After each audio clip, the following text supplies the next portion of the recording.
La mañanera de Ángel Sabatina, sábado 15 de marzo del año 2025. Voy a comentar con usted algo que ha surgido a raíz de estas manifestaciones de los gobernantes de Morena, empezando, permítanme,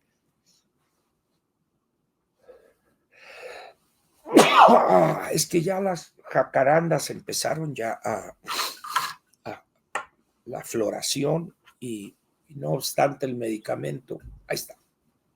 Decía pues, es la mañanera correspondiente sabatina al sábado 15 de marzo del año 2025.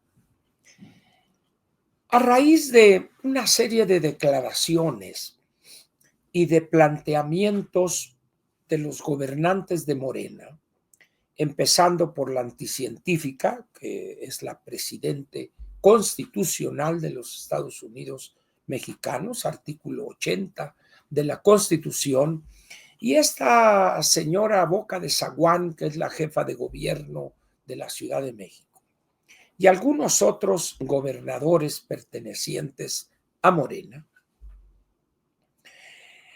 han planteado cosas o medidas que en sus respectivos territorios que gobiernan, y en el caso de la anticientífica, todo el país, que han sido fracasos rotundos, claros, evidentes, y sin embargo, insistimos en volver a utilizar esas estrategias o aplicar esos programas, entre comillas. Y ante la trágica realidad de nuestro país, la pregunta surge inevitable. ¿Por qué nos seduce tanto repetir lo que no ha funcionado?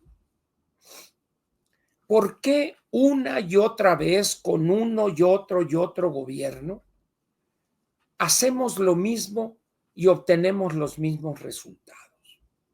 Hay una frase que se la endilgan al doctor Einstein que dice, es una locura o locura es hacer las mismas cosas de la misma forma y esperar resultados diferentes.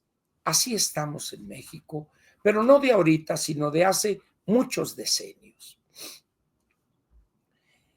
Yo pienso que desde los años 40, el gobierno federal mexicano se ha enfrascado en una lucha contra la pobreza. Y no obstante esa permanencia de programas antipobreza, en el país cada vez hay más pobres, cada vez es más difícil su situación, cada vez los servicios públicos, educación y el de salud son más ineficientes o simplemente desaparecen en algunas regiones del país. Y otra vez la pregunta, ¿por qué repetir lo que no ha funcionado? Ahora, ¿será que no hay otros países que han tenido éxito para combatir la pobreza o para reducir los efectos, los peores efectos de este flagelo?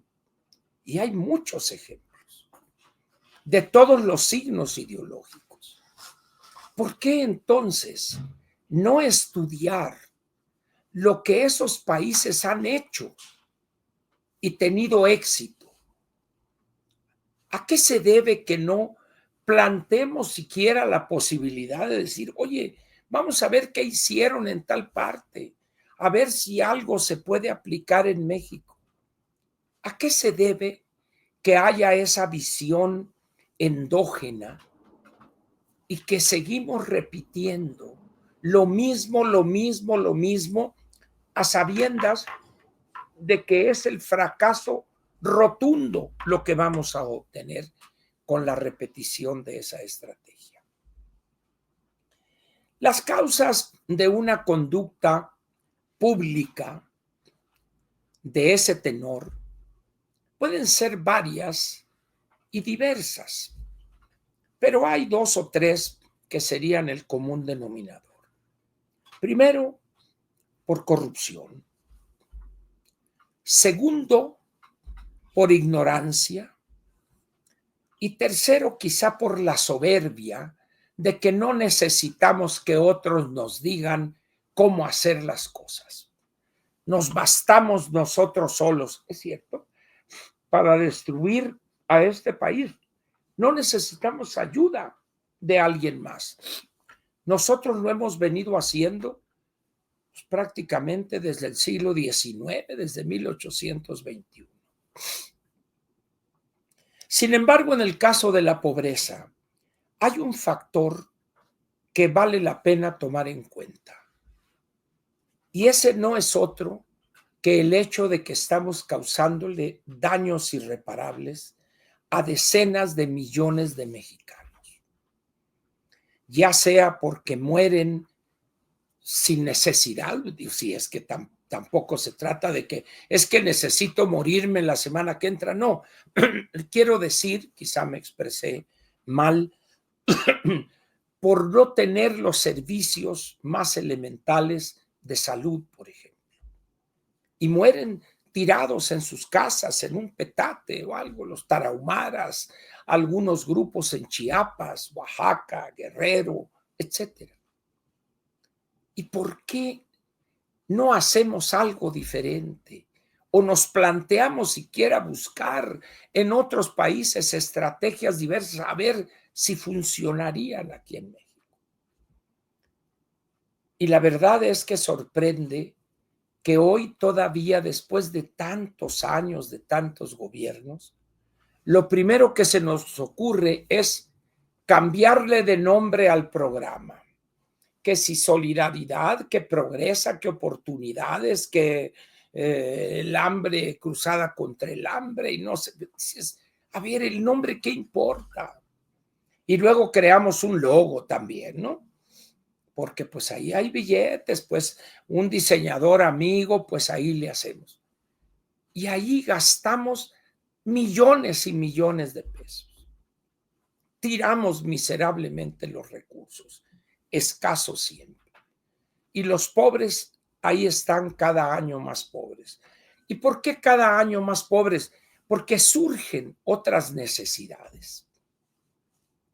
En esa misma medida, si el ingreso no aumenta acorde con la oferta en el mercado o en los mercados, pues esa gente es más pobre hoy que ayer.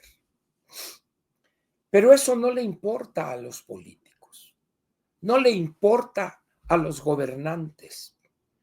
Ellos viven de algo muy fácil de entender, de mentiras. Lo que no entienden es que la mentira solamente da votos. La mentira dura un buen tiempo, sobre todo si hay recursos, y gana elecciones ese partido con sus candidatos impresentables las más de las veces, pero llega un momento en que el recurso se acaba. Lo que le ha pasado a este gobierno y desde el último año del anterior gobierno. ¿Qué van a hacer el año que entra cuando la carga presupuestal que representan la pensión de adultos mayores, los programas estos y ahora un nuevo programa para los vagos de Tepito con 8,500 pesos mensuales para que terminen la primaria, la secundaria o la preparatoria? Es la nueva ocurrencia de la Carezaguán, de la boca de Zaguán, esta de la Brugada. La conclusión es obvia. La corrupción está tan profundamente arraigada en nuestra clase política que el filón que representan los pobres es una chulada, diría que. ¿Por qué? Porque gastarse 300, 400, 1,000, 2,000, 3,000 millones de pesos en X región, pues nadie va a notar, hombre. Unos camiones con unas lonas ahí llegan y regalan frijol, arroz y lo que quieran, y ya se justificó, y ya me trinqué ahí una lana. En esas condiciones, pues la pregunta surge incontenible. ¿Piensa usted que vamos a enfrentar y empezar a resolver la pobreza con ese tipo de medidas? La respuesta es un rotundo no.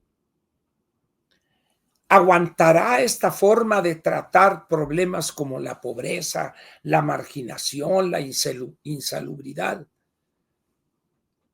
¿Podrá ser por siempre esa visión? No.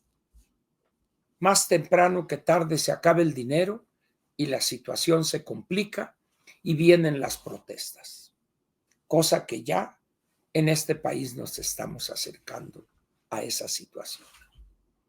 Gracias, piénsele en este fin de semana este trato que le damos a los pobres y a la pobreza. Y el lunes le preguntaré a ver qué ha pensado sobre eso. Por lo pronto, pásela bien. Nos vemos mañana en la dominical y por supuesto el lunes en la mañanera, siempre a las 6 de la mañana y platica con Ángel a las 7. Pase buen fin de semana en compañía de los suyos o de las suyas, dijo aquel, ¿no? Para equilibrar, ya sabe usted, ¿no? Gracias. Nos vemos.